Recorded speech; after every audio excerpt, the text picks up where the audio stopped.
అందరికీ వినాయక చవితి శుభాకాంక్షలు from ఆమ్నిట్రిక్స్ labs. మేము మొదటిసారి ఆఫీస్ లో వినాయక చవితి సెలబ్రేట్ చేసుకుంటున్నాం.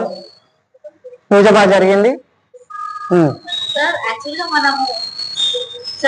మనం వినాయకుడికి పూజ చేస్తాం, కానీ ప్రతి దేవునికి ఆరతి అనేది ఇస్తాం. కానీ ఆరతి అనేది ఎందుకు ఇస్తాము?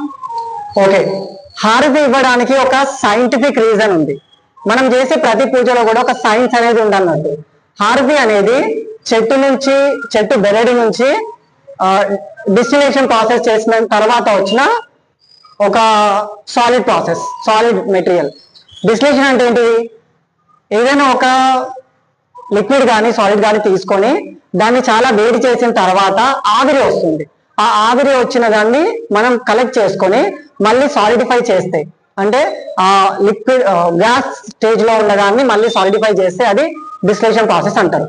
డిస్టిలేషన్ చేసినప్పుడు ఏదైనా సరే 100% ప్యూర్ ఉంటుంది అన్నట్టు. సో కెమికల్ ఫార్ములా ఏంటంటే C6H10O6. సో బేసికల్లీ ఇది కార్బోహైడ్రేట్. హారతిలో చాలా మంచి మంచి సైంటిఫిక్ అండ్ క్వాలిటీస్ ఉంటాయి. ఎప్పుడైతే మనం హారతిని వాటర్లో మిక్స్ అవ్వదు, బట్ మిక్స్ చేసి తీసుకుంటామో డైజెషన్ ప్రాబ్లమ్స్ అనేది తగ్గిపోతాయి. అందుకే మన గుళ్ళల్లో హారతి ఇచ్చేటప్పుడు పచ్చి కర్పూరాన్ని నీటిలో కరిగించి తులసి వేసి మనకి ఇస్తారు. అది కూడా కాపర్ బౌల్ లో ఉంటుంది. సో దీనివల్ల ఏంటంటే మనకి డైజెషన్ ప్రాబ్లమ్స్ కానీ అజీతి ఇలాంటి ఏదైనా ప్రాబ్లమ్స్ ఉంటే తగ్గిపోతాయి కంప్లీట్ గా. అండ్ హారతి కాల్చినప్పుడు మనకి నల్లటి పొగ వస్తుంది.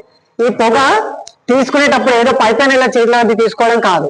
హారతి తీసుకునేటప్పుడు చేతులు రెండు ఇలా దగ్గరికి తీసుకొని, ఓకే, ఆ పొగని మీ రెండు చేతులతో ఎలా అయితే నీళ్ళని దోరచెట్లో పట్టుకుంటారో అలా 2 చేతులతో తీసుకొని కళ్ళకి ముక్కుకి రెండిటికి వచ్చేటట్టు మొహం దగ్గరికి పెట్టుకోవాలి.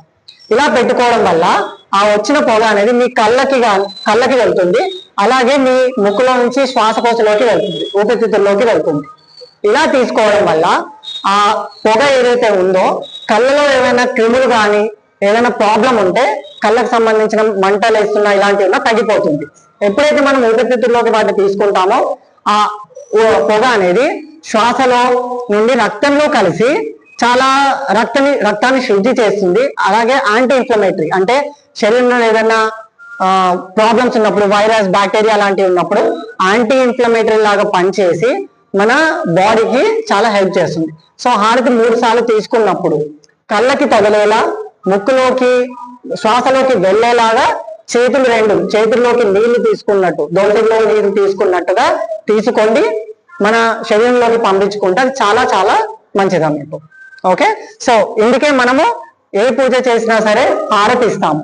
ఇచ్చిన హారతిని కళ్ళకద్దుకోవడమే కాకుండా గాలితో లోపలికి పీల్చుకుంటాం. Okay, this is the science behind our rituals.